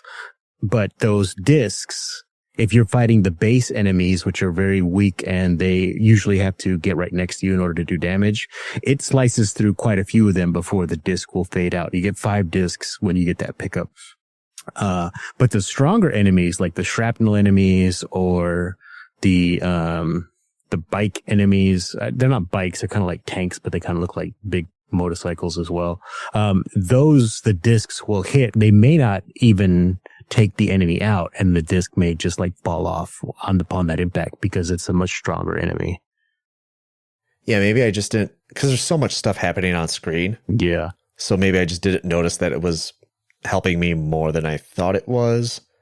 Because all told, I mean, I'm paying attention where the enemies are closest to me, who I should pick off first, and then also trying to run and grab as many pickups as I can. Yeah. Because it's like that's the other thing too. The power-ups don't stack, right? You can't have a rocket launcher and a shield at the same time, unfortunately. So, or you can't have like a spread shotgun and then switch to I don't know what the other guns is. We'll say rocket launcher again, I guess. Yeah. You can't have a spread shot and then also switch to a rocket launcher. It's like you have one or the other, and that's just what you have to deal with. Were there any power-ups that you avoided? No. With the exception of at the boss. So at the boss, there is a specific weapon drop that is actually, I didn't see it in any other rooms. And it has the weirdest sound effect when you shoot this gun. It's a very high-pitched, whiny sound. And you're almost launching like, they're not really grenades because there is a grenade launcher, but it's like, it's like these orbs that explode and they kind of horseshoe, right? So they go up and down. They have like a trajectory like that. And that weapon drop only spawned in the boss room. And it's kind of intended as that because I think it's the most effective at the boss, at least the first boss, because I can't speak to how the weapons interact with the second boss. But what I found is that even though that was the best weapon in terms of damage, it was the weapon that was probably, along with the grenade launcher, made me the most vulnerable to getting hit by that boss. So sometimes I avoided it and tried to stay far away from him just so I wouldn't get hit with his proximity attacks, and wait for like the rocket launcher, which I could be on the other side of the room and still hit him with dead on and still do good damage. So, but apart from that, I pretty much picked up everything that I could because the shield helps a lot with like just taking some immediate, incoming damage. It's like when you first spawn, you get that same shield. And when you have that shield around you, it's like these glowing green rings. You can literally just rush through a horde of enemies and they will all fall down like right next to you as long as they're the small enemies. And like I've done that to run and pick something up really quickly in the midst of a bunch of enemies and then keep running and get out of the group before my shield runs out. So pretty much all the pickups were beneficial to me in my gameplay. I wonder if anybody can do just like the base gun, like do a run with the base gun. Like I wonder if that's possible. Yes, with the exception of the boss. I don't believe the boss can be hurt with the base gun. Bosses. Yeah, I was going to say the bosses are invulnerable to a few of the weapons. I think they're just vulnerable to the grenade launcher and the rocket launcher, if I remember correctly. And that like orb horseshoe shooting thing I mentioned that has the weird sound. Yeah, grenade launcher or whatever. Yeah. Well, there's actually a grenade launcher that shoots like little green grenades, and it's a very close range gun. And usually it runs out of ammo very quickly because it shoots like 15 grenades at a time, but they're only like maybe 6 feet ahead of you. Oh, right. And so you can do some amazing damage and crowd control with that thing, but the gun runs out super quick and it doesn't have the range. So the rocket launcher is really the key because the rocket launcher also has penetration damage. So you can shoot one rocket and it might go through 5 or 6 guys before it stops, or it might keep going until it hits the wall, basically. So the rocket launcher is definitely the key weapon if you can get it. The spread was good. I noticed that the spread did some damage on the boss, but it also looked like the shots were ineffective at the same time. So the regular gun, the shots would like bounce off, with the spread shot, it would hit and it would make contact, and the enemy would make that kind of like, oh, I got hit sound. But the shots would also kind of like explode in flame, and they didn't do that with any other enemy. So I'm kind of like, maybe the shots aren't working. It was hard to say. I mean, the spread shot was, besides the rocket launcher and stuff, probably my favorite. I was having flashbacks to Contra. Yeah. Just like, yeah, just give me the spread shot. Nice. But like my other problem with the pickups is that like they always seem like the spawn is completely random. Mm-hmm. You know, they're not spawning in the same place every single time. And it always seemed like there are enemies in the way, so I can't reach it. The power-ups will despawn after like, it seemed like it was only like 2 seconds, but it was probably a little bit longer than that. 6.9, I timed it. Oh, really? Yeah. Shut up. Did you? No, I didn't time it, but it's really close to that. Oh. So yeah, they disappear very quickly. And then the other thing is that a lot of the rooms have mines on the floor. Yes. In which the power-ups will spawn on top of. And if you don't know there's a mine there and you just go to pick a power-up, guess what? Boom. You're dead. Yep. Yep. I got hit by that quite a few times. That's just some cheap ass arcade stuff. That like that's just, there's no getting around that. Like that's just cheap arcade game design, and I hated it. Especially, not only are they spawning on top of the mines, but there's also just such a vast amount of enemies on the screen. Which also, like, you know what? I'm gonna put a pin on that thought. Actually, we'll come back to that.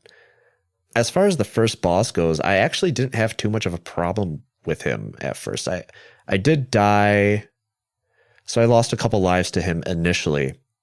And then I figured out that you can just camp out at the top of the screen. He will very rarely go up there. So I basically just kind of camped out at the top of the screen, and then whenever one of those drops would happen, I very carefully rush towards it and grab it and start hammering them out. The second boss, though, absolute nightmare, man. Yeah. That was like, yeah, killing my runs every single time. I mean, whereas like the first boss doesn't follow you up to the top of the screen, this boss like just chases you down no matter where you go. Like I felt like I had no breathing room, and like these bosses are huge. You know, they take up most of the arena. So like I was so busy running around, you know, just trying to get some distance so I could just turn around and shoot them. And it just was not happening. Like the AI is coded just to run you over. So it was just incredibly stressful. And I was like, I think I'm done. I think I know all of what this game has to offer me at this point. Yeah, I think you did better at the first boss than I did, because regardless of the runs that I did, I still would lose continues, not just lives at the first boss. But the second boss was definitely as far as I got. And it was funny because at one point, like I said, I was measuring my runs by score, and I could tell that my score was on average lower by the time I beat the first boss than like previous runs. And I was like, I wonder why I'm doing so much worse this time. But by the time I actually finished wherever I died in the second arena, my score was pretty much in line with my average. So it was weird to kind of measure my progress by score. I didn't pay attention to my score. So we can't compare high score numbers, man. I'm disappointed. I'm sorry. No, I didn't even write it down. It wasn't even a thought. You know, we keep talking about a high score, and I think it goes by your kill count. Does it go by your kill count? Or is it just the amount of presents you pick up? Yeah, it's mostly the pickups. Because there's different, let's talk about that really quickly, because there's different types of pickups in addition that are prize related, not like game related. So there's cash money, which when you beat the level, it calculates all the individual prizes. So there's cash money. Big money! That's the one. That's the one. I love it. There's vehicles in there. And then there's like, it says like luxury vacations. So you pick up these like present boxes. It literally looks like a present you get under the tree during the holidays, right? It's a wrapped gift box. And when you pick it up, and you know that they're the unique pickups because the character would always make a voice sound like, yeah, or dude, or duh, or, make some kind of like little expression. Right. And then you'd see in the upper left-hand corner, which was kind of calculating like what your prizes were, say like luxury vacation or like brand new car or, whatever the case may be, or toaster oven. And so when you beat the boss, then it sits there and calculates. It's like, how many toaster ovens did you pick up? And it goes, it starts counting your score. How many of the vehicles, how many luxury vacations? And then the very last one that it calculates is how much cash money on the ground, which I think also includes like the gold bars that are on the floor. It's like, how much of that do you pick up? And man, just listening to that sound as it ranks up, like calculating all that money was pretty satisfying. Yeah, when I cleared the first area, I got to a point where I was like, is this gonna stop? And then yeah, like you said, then it moves out, so it counts up all the money and stuff like that, and then it moves on to the prizes, and I'm like, you gotta be kidding me. Yeah. Which is like, yeah, you get that dopamine hit in arcades and stuff, and you're watching your scores go up, especially if you're playing next to somebody and their score is also going up at the same time as yours. And yeah, I mean, I just, again, like I said at the top of this segment here, is that I just didn't get any of that from playing by myself. So I didn't care about my high score, so. Well, for the audience, mine was just under 8 million. That was my highest. Yeah, I have no idea. You win. You win the game. You know what? I know I don't have a trivia segment lined up for you, but you win. You won the episode. Well, thank you. Look, I have it right here. 7,996,430. I don't know if that's good or not. I have no idea. So according to the built-in scoreboards on the game, that is 6th place. Oh, that's pretty good. Yeah. All my scores were top 10. All my runs were top 10. The highest score is 13,375,000, which I actually found to be quite interesting, that the highest score is 1337 because that's LEET. I don't know if you're familiar with LEET, but that's LEET. Oh, of course. I grew up in 2004. Yeah. Okay. I've been thinking something over as we've been talking about the high score. Would this game benefit from a password system? Yes, but that would negate the need for continues. Because usually it's one or the other, right? Like if I die... I mean, would it? Well, so look at it this way. If I run out of continues and I use a password, do I get all my continues back? I mean, how does Mega Man do it? Mega Man, it's unlimited continues. All it does is when you use a continue, it resets your high score. So would that not do the same? So that could possibly do the same thing here. So what you're saying is I'm kind of... So you could negate the score. Right. And still beat the game. But then have your continues. Yeah. Yeah. And still beat the game if you want to see the end, which, again, it's an arcade. So this is where I'm at, because I was like, at first I was like, yeah, this is a home port. Why wouldn't they implement a password system? But now, as I'm thinking about it, well, there is no real ending to the game. There's, as far as I know, I don't know if the Super Nintendo version does or not. All I know is that the arcade game doesn't, so I imagine this doesn't as well. So let me ask you that then. What happens when you beat the arcade game? It just says, congratulations, and that's it? Yeah, nothing. Yeah, nothing. Yeah, it's just the high score screen. You get the high score screen, and then it probably says congratulations or something, and then, the credits roll, and then you start over at the first level again. So yeah, I'm of the mind where I'm just like, yeah, a password system would be cool, but also with how, I mean, if you're good at this game, you could probably beat in 15 minutes, 20 minutes. Yeah. It would be a fairly short game. Yeah. There's only 3 areas. But there's no real way to clear rooms faster. I'd be interested. One thing I meant to do is check out the speed runs for this game. And so I'm going to do it. We do it live. I'm going to do it. Yeah, let's do it. I'm just curious because I can't think of a way where you can actually like clear rooms faster, because the enemy count is kind of finite. Like you have to clear the room and enemies keep pouring in. Right. So how long to beat has it at 1.5 hours. So yeah, that sounds right. That sounds right. I probably played it for longer than that and I still didn't finish it. So Okay, so normal single player has this just sub 40 minutes. So I mean, I was way off.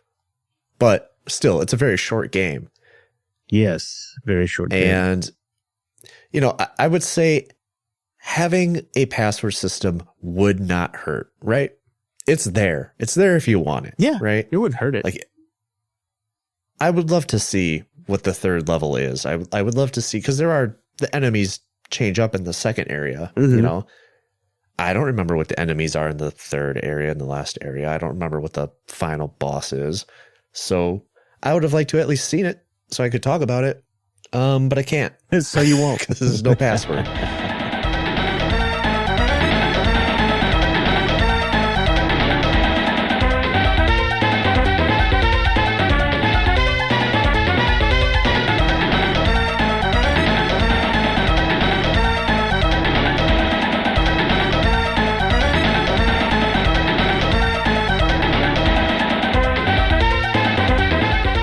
Finally, we have to talk about the presentation for Super Smash TV. Talk about the graphics, the music, and the sound effects. Why don't you kick this segment off? I think it did a good job graphically. Obviously the arcade is going to be better. There's no denying that. There's no debate. But I think it captured the essence of the game just fine. Like I can tell who the enemies are. I can tell what the characters look like. The bosses look like giant bosses still. Obviously, the frame rate's going to be a little different, things like that. And I even earlier mentioned about the sound being one of the key differences between like the arcade and the Super Nintendo port. But I was surprised because I half expected, having played the first arena so much, to get annoyed with the singular music for the entirety of the arena. But like you said, it's not that long a game. So you play the first arena for like 10 minutes. So you're listening to the same music for like 10 minutes. You get to the next arena. Hey, it's new music. All right. I can get behind that. Cause I thought, oh, is it the same music for every arena? This is going to get really old, but it wasn't, thankfully. Aside from that one weapon that you use in the boss, that's like those flying orbs that shoot in a horseshoe pattern. They're like mortars in a way. Aside from this sound effect from that weapon, which is just almost ear grating, just nails on a chalkboard, I thought the sound was good. Overall, it sounded like a video game. Yeah, I love the like chaotic energy of like the game's visual design and the sound design, because it's the thing that like really made me smile when I was playing this game was like there's a part in the game. I don't remember if it's at the beginning of the game or if it's like during one of the bonus stages where like the audience starts chanting kill, kill, kill. And I'm like, what the fuck? It's so over the top, but it also treads on like corny territory, sort of, you know what I mean? Where it's just like, it is very violent, but it's like so over the top, like a movie like RoboCop is. But it has like this sense of humor about it where like it kind of knows how stupid it is, you know? So it's like, it has that perfect type of cheese in it that I really like. Enemies don't, when you shoot them, they don't just like fall down and die. Like they just spray into a red mist, right? Like it's just like they explode. It doesn't matter like what you hit them with. And it's accompanied by like this absurdly loud explosion sound no matter what, which reminded me of, I don't know if you're familiar with Aqua Teen Hunger Force. Yes. Or like Master Shake, if he like throws something on the ground, it just blows up all the time, like no matter what it is. It's a hot dog. Yeah, same kind of vibe with Smash TV. So yeah, the sprites are simple, of course. I mean, it's the Super Nintendo, and I'm gonna pull that pin out that I placed in here earlier is just how like impressive how many sprites are actually on screen at the same time. Yo. And you get some frame rate dips here and there, but it's not like it wasn't game breaking, actually. I didn't think at any point that it was like problematic. Like, I feel like I wasn't asking too much for this from this game as far as the frame rate goes. I thought it was pretty acceptable for what was going on screen. Very much agreed. There are some areas where there is just horde after horde after horde, and there's each wave might have 30 plus sprites, all coexisting at the same time, all moving in different directions, shooting, moving. Like, do you recall those? I don't know if they call them orbs or turtles, and they shoot like these laser beams across the screen, and it was just the amount. Oh, yes. The amount of those going on in conjunction with like the guys that run at you, and then like the guys on like the giant motorcycles, and then the gunners in the corner, and the shrapnel exploding guys. And it's like, it's all happening at the same time.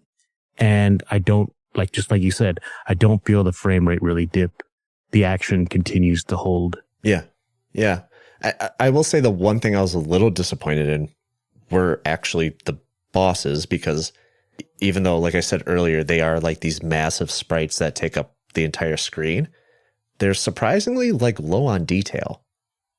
I expected like a little more detail in them, but they're just kind of plain. Mm-hmm. They're not as impressive as you would expect when I say they filled the entire screen.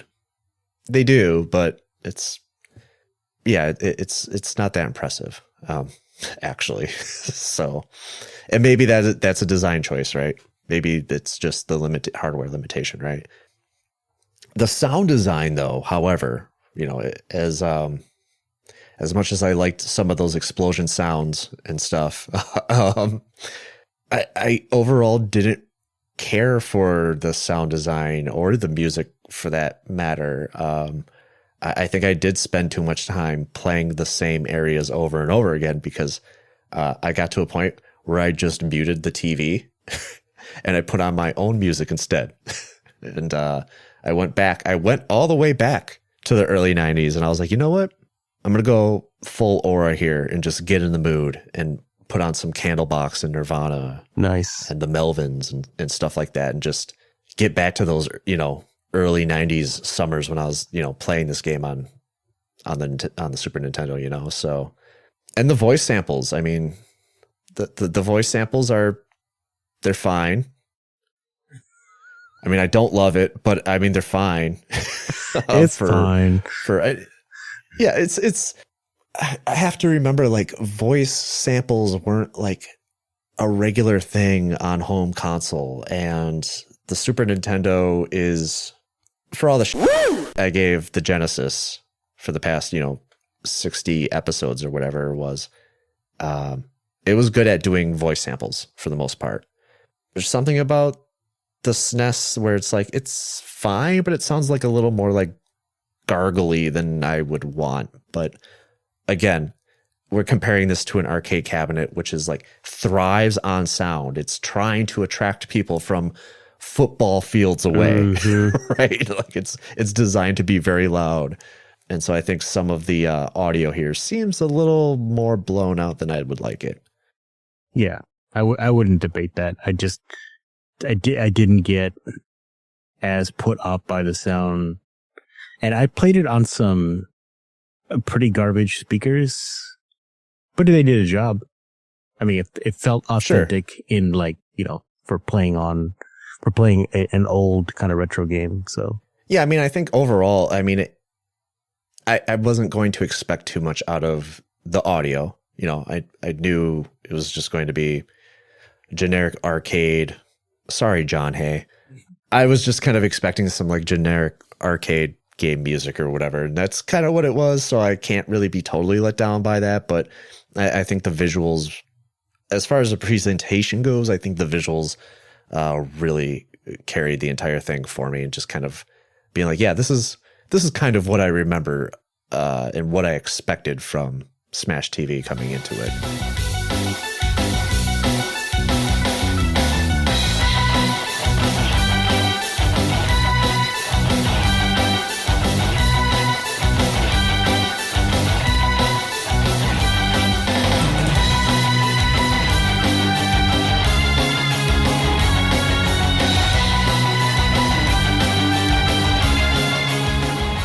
So we have reached the point in the program where all we have to do is figure out if Super Smash TV is worth recommending to our fellow gamers and if it still holds up today.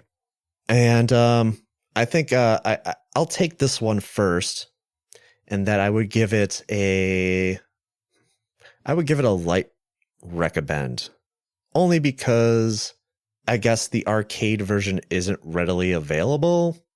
But also, if you're going to just emulate this, I don't know why you just wouldn't emulate the arcade version over this. And I know there's plenty of different peripherals out there in which you can actually play the arcade version the correct way. I'm willing to bet you could probably use those same peripherals to play this version the right way.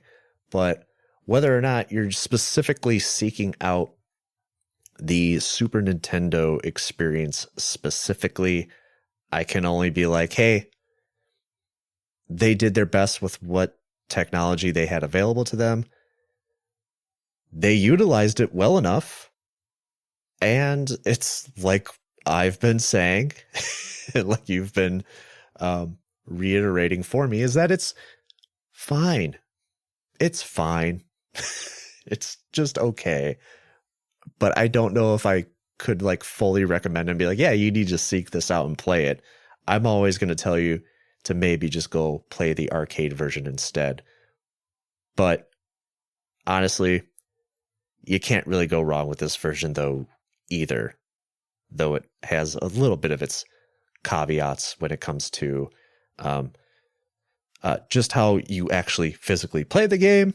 And of course, the presentation is a little the edges are a little dulled down as well. So yeah, that's gonna be a light recommend from me.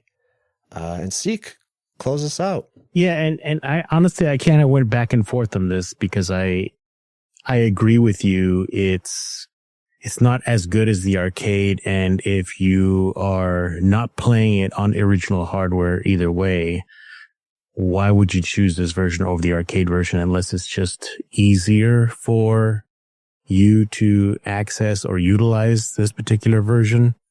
That said, even though I didn't play it on original hardware, I did play it on a CRT television. And I think that enhanced the experience a bit for me.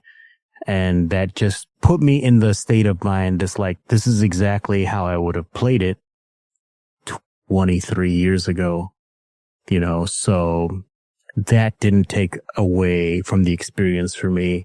And I thoroughly enjoyed it. It was, frustrating like it always has been.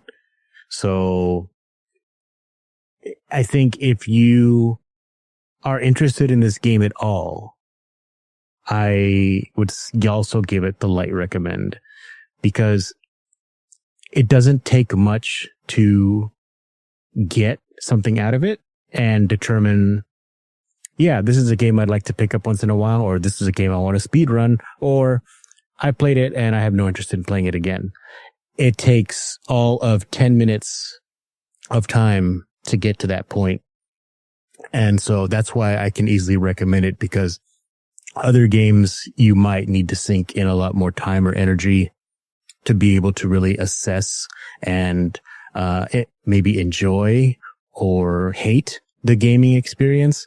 But I think this is such a tight little experience that you can easily pick it up, put it down, enjoy it, not enjoy it, whatever the case may be. But there's really no excuse, in my opinion, to not play it unless you absolutely just look at it and say, not for me, have no desire. That's fine. But I think for the mass majority of people who are into retro and maybe have never played Smash TV at all, pick it up. Give it a shot.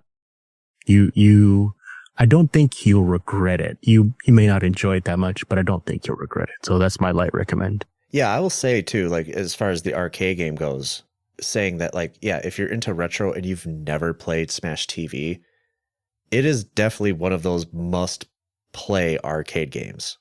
Like, you have to play it at least once. It might not be, you might find out it might not be for you, but yeah, I mean, Smash TV is a bucket list game, in my opinion. And to truly have the bucket list experience, play with a friend. Absolutely, 100%. All that's left to do is thank you, Seek, man. Thanks. Appreciate you taking your time out and coming on the show, talk about this game tonight. Yeah, I love it. Like always, love being here. And again, thank you for the opportunity, and thank you for honestly giving me a legitimate reason to revisit this game. Like I said, the experience itself was enjoyable for me, and I'm glad that I picked this game up and dusted it off. A game I hadn't played in maybe almost 20 years. Yeah. Hey, no problem, man. That's the first time in quite a while where somebody's thanked me for getting to play a game on the show. Usually it's like, man, I never want to play this game again. Why did I do this? So it's refreshing to hear. Yeah. So, I joked at the top of the episode where I was like, man, I don't know how to introduce you because you're not from a podcast or anything like that. You stream, or you were streaming occasionally. I mean, you are busy on the internet. I mean, we did the save and raid thing earlier this year, which you kind of let me, I don't want to say take control, but kind of piggyback off of, and we raised some money there. So that was nice. So, I mean, all that is to say, I mean, you are a busy person. So, I mean, if there's anything coming up that you want to plug, let the people know. Plug. It's a charity streaming event that's essentially run like a relay race. We have a game that we play, and every year it's a different game series. So we've done Doom, we've done Half-Life, we've done Diablo, and this year we are actually doing this coming year, we're doing the Tomb Raider series. So people are going to be playing the original Tomb Raider games every hour in a relay race. So they're going to save their game. They're going to pass it to the next streamer. The next streamer is going to pick up where they left off and keep going. And that's how we do this game event every time. That is awesome. I love those kind of streams, actually. Yeah. It's something that I never experienced until I became involved with this charity. And I think it's just so fantastic to kind of relay race game progression. And I don't see that happening really anywhere else online. So it's super fun, and it's all for a good cause. Every single cent we raise goes to a charity called Save, which is where kind of like the Save and Raid kind of gets associated from. But actually the name was Save and Raid because we're saving the game, right? And we're raiding the next streamer, which is Twitch terminology for taking your audience and passing it on to another stream. And so saving the game and raiding the next streamer is how the name came to be. And it just so happens that the suicide charity that we chose to partner with is also called Save. So it really worked itself out. And that's what they do. Their focus is on suicide awareness and, education and prevention, and just, destigmatizing the topic so that people feel comfortable not only communicating, but getting support. And so we do it every year. This is, the year that you participated in was our 5th year. And so we're coming up on year 6. And, we just appreciate everyone's support. You don't have to contribute monetarily. If you just show up, and watch the streams, the viewer counts help. If you advertise it to other people and just say, hey, there's this cool charity event going on, just watch it. That's all we would ask for. And, obviously all the money that gets donated goes to a good cause. And the website is saveandraid.org. Yeah, man, I'm looking forward to it. And I think, first of all, I can't believe it's been almost a year at this point. Right. Time flies. Time so flies. Fast. But yeah, I'm looking forward to it. I hope to at least play a small part in it again this year. I want to make it a yearly thing because, mental health is something that is very important to me. And all of those links and everything are going to be in the show notes. And also, yeah, keep an eye out for when I start advertising for that stuff, because I'm sure I'll probably be watching and helping contribute to that in some ways. So, yeah, man, we're looking forward to it. And since, we're talking about charities and stuff, as I'm sure you guys heard friend of the show, Toby, talk about prior to the episode beginning, don't forget that from November 1st to December 31st, the 6th annual Gameboree is happening. You can go to, of course, badsecretmedia.com/Gameboree. That is GAMEBOREE. And check out the streaming schedule for that. And donate to St. Jude's Children's Research Hospital for the chance to win a whole bunch of cool-ass prizes. I mean, we're talking about Lego sets, Tetris My Play watches, the Lego Game Boy, Tetris frames, all sorts of stuff. Even some Main Quest podcast merch. What? Whoa. I know. Way cooler than a Lego set. Trust me. Dude, yes. Can I get a Main Quest podcast Lego set? That's what needs to happen. Yes, it's a full-size Lego set of just me. I'm so in. $69. Take my money. And trust me, I am 7 foot tall. So so yeah, don't forget to donate to that all month long and going into the holiday season. It's really important to especially help out the children around this time of year and make them feel a little more comfortable, a little more at home with some really cool gaming stuff. So with that said, next time on the show, we're going to be, I mean, we're treading on year-end territory at this point. There's only a few episodes left before the end of 2025 again. Crazy to say. It's been I've been back a full year at this point. I'll mention it. I'll probably mention it at the top of this episode when I do the monologue after this, but it bears repeating if you skip through it.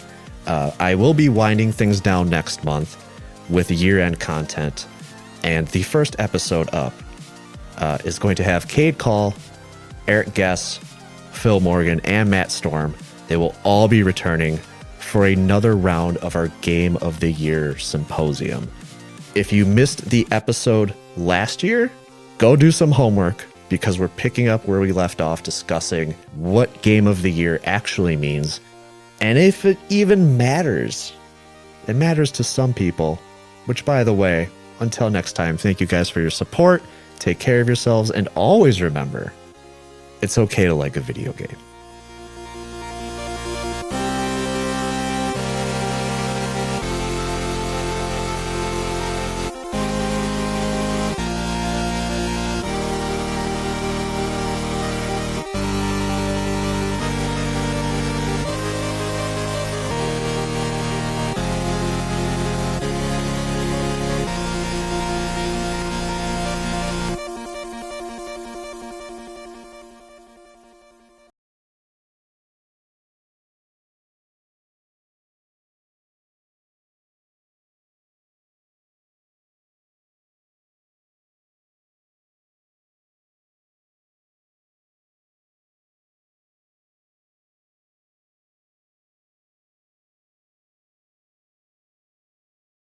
Food service? Are you kidding me? This is third world, and I'm from the first. I'm number one, baby.